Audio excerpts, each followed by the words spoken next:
नमस्कार, मैं कौशिक मेहता। क्या आप जानते हैं कि शहीद भगत सिंह को प्रेरणा किसने दी थी? इसका सीधा सीधा कनेक्शन गुजरात से है। कई लोगों को ये पता नहीं है, लेकिन ये बहुत इंटरेस्टिंग स्टोरी है। थोड़ा फ्लैशबैक में जाना पड़ेगा। 1999 में राजकोट में शहीद भगत सिंह के भाई कुलतार सिंह आए थे। देशभक्त नागरिक संघ द्वारा एक कार्यक्रम रखा गया था और क्रांति चेतना यात्रा भी हुई थी सौराष्ट्र में, सौराष्ट्र से लेकर अहमदाबाद तक। तो इसमें ये कुलतार सिंह आए हुए थे। वो जब राजकोट आए तो उन्होंने पहली बात क्या कही? राजकोट आते ही उन्होंने कहा कि मुझे टंकारा जाना है, वहाँ से क्रांति की ज्योति हमारे परिवार में आई, मैं पहले वहाँ प्रणाम करने जाऊँगा। तो फिर कुलतार सिंह टंकारा जाते हैं। स्वामी दयानंद सरस्वती का जो धाम है, कुलतार सिंह के साथ स्वामी धर्मबंधु जी भी थे और राजकोट के जाने माने एडवोकेट इनके पाल जो अब नहीं रहे, वो भी साथ में थे।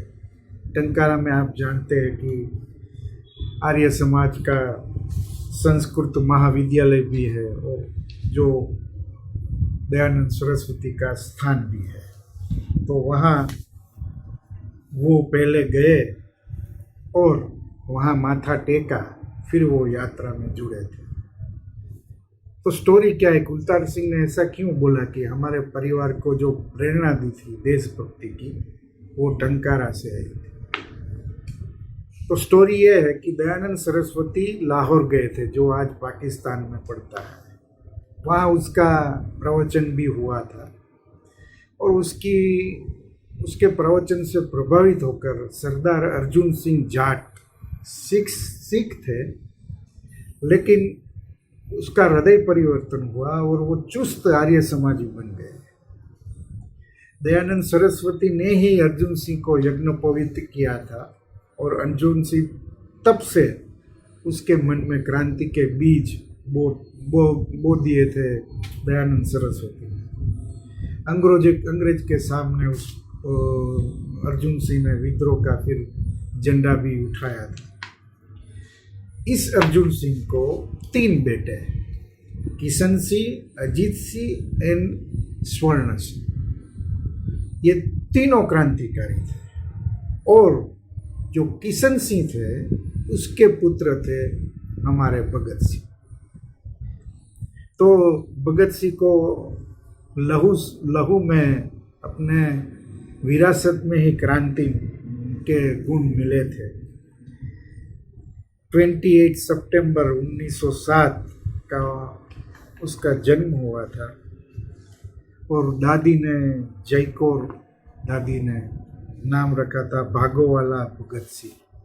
भागोवाला यानी कि भाग्यवान, क्योंकि भगत सिंह का जन्म हुआ इसी दिन उसके पिता किशन सिंह और चाचा अजीत सिंह जेल से छूट के घर आए थे, तो इसीलिए वो भाग्यवान कहलाते थे।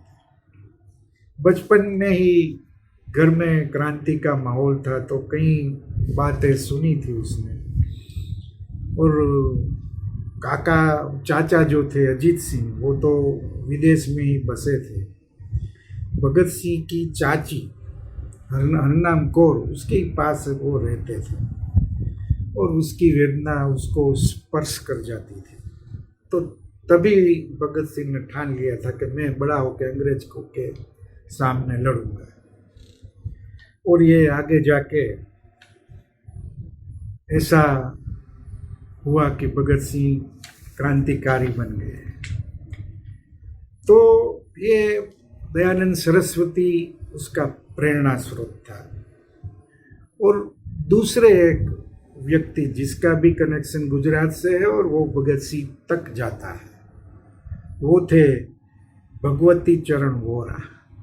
वो सिद्धपुर पाटन के पास रहते थे और नागर ब्राह्मण थे, जहाँ की हमारा बड़ा प्रधान नरेंद्र मोदी का जिला पड़ता है, उसके आसपास ही ये एरिया आता है। तो वो लाहौर में बसे थे और लाहौर की कॉलेज में ही पढ़ते थे।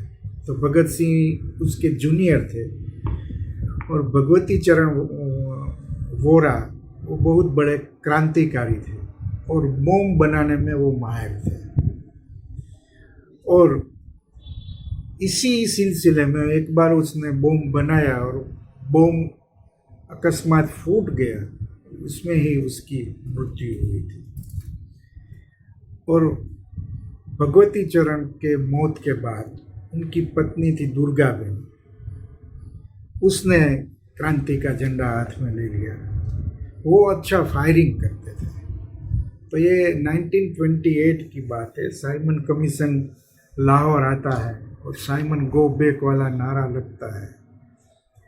भगत सिंह भी इसमें अग्रसर थे और लाला लजपत राय को पुलिस पकड़ते थे और पकड़े और फिर लाठी चार्ज भी किया था और उसमें लाला लजपत राय काफ़ी गंभीर चोटिल हुए थे।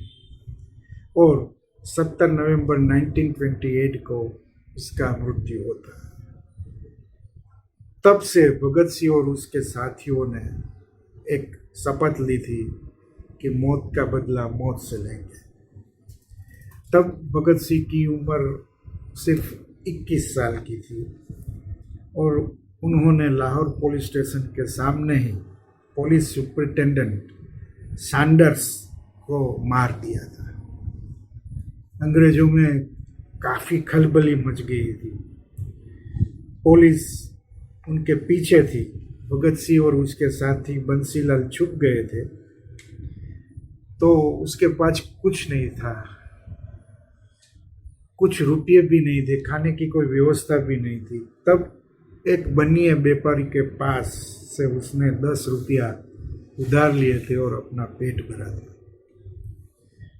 फिर वो दुर्गाबेन के संपर्क में आते हैं और लाहौर से वो बाहर निकलते हैं।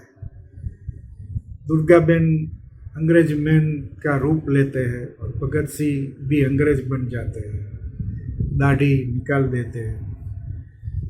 दोनों साथ में निकलते हैं, हाथों में हाथ डाल के। और लाहौर पुलिस स्टेशन सख्त बंदोबस्त था, तो भी ये दोनों निकल जाते थे। अंग्रेज कपल की शक्ल में वो भागने में सफल हुए थे। तो राजकोट में वो देशभक्त संघ चलाते थे, राजकोट के एडवोकेट M.K. पाल। वो गाजियाबाद में मिले थे। 5-7 घंटे के बाद उन्होंने उसका घर, दुर्गाबेन का घर ढूंढ लिया था। तब दुर्गाबेन की तबीयत बहुत खराब थी। फिर दुर्गाबेन का अवसान हो जाता है और पाल उसके पुत्र सचिन चंद्र जो थे वो उसके परिवार के साथ राजकोट भी आए थे और राजकोट में उसमें सम्मान की बात की थी। लेकिन सचिन चंद्र ने नम्रतापूर्वक इनकार किया था। वो बोले थे कि मेरे माँ बाप ने तो देश के लिए जान दे दी, लेकिन मैंने क्या किया, तो मैं सम्मान का अधिकारी हूँ। ऐसे लोग भी हमारे बीच अभी भी है। सचिन चंद्र की पत्नी सिंधी है और उसके कई रिलेटिव राजकोट में भी रहते, फिर भी वो नहीं आए और उन्होंने कोई सरकारी रियायतें भी नहीं ली है। रिटायर्ड लाइफ जी रहे हैं। और सचिन चंद्र तो अच्छी गुजराती भी बोलते हैं। भगत सिंह के भाई जो कुलतार सिंह राजकोट आए थे, उसका भी देहांत हो गया और उसके पुत्र किरणजीत सिंह जो पंजाब में है, करतार सिंह की पुत्री वीरेंद्र संधू जो लंदन में है और अच्छी लेखिका है, कई पुस्तकें लिखी है।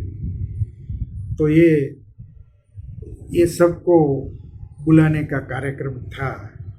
तो कई ऐसे प्रयत्न हुए थे, लेकिन ये सबसे बड़ी बात यह है कि भगत सिंह के पूरे परिवार को क्रांति की प्रेरणा, उसका स्रोत गुजरात था। दयानंद सरस्वती थे और भगवती चरण वोरा थे। तो ये अपने आप में बहुत बड़ी बात है। अब तो लेकिन गुजरात में कई लोग ये जानते नहीं हैं, श्याम जी कृष्ण वर्मा की तीर्थ तो कच्छ में बनाया गया, लेकिन इस बात पे भी कुछ होना चाहिए, इसके बारे में संशोधन होना चाहिए कि गुजरात की भूमिका भगत सिंह के परिवार के क्रांति के विचार जो बोए गए उसमें क्या थी। हमारे संशोधनकार इस पर काम करे तो ये अच्छा रहेगा। ये अपने आप में बड़ी बात है। फिर मिलेंगे। Thank you.